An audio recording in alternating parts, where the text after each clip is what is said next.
So, eto na nga. Nag-iihaw na tayo. Pero ilublog muna natin yung baboy. Ito sa ginawa kong pang marinade. Tapos dapat coated na coated siya. Para nanunuot yung linamnam. Yung lasa ng marinated sa baboy. Tapos ihawin na ba natin? Ano pa bang aantayin natin? Ihawin na, di ba? Para makakain na tayo. Tapos kapag luto na siya, baliktarin na natin. Tapos yun na to yung part. Lagyan ulit natin ng sauce or pang marinade.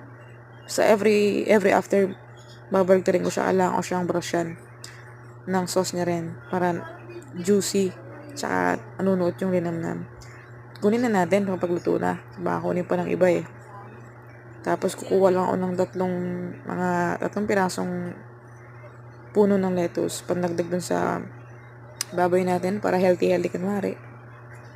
Yan. Ayun, sarap. Tapos ito po yung pinya sa gilid. Ayun. Bye-bye. Thank you.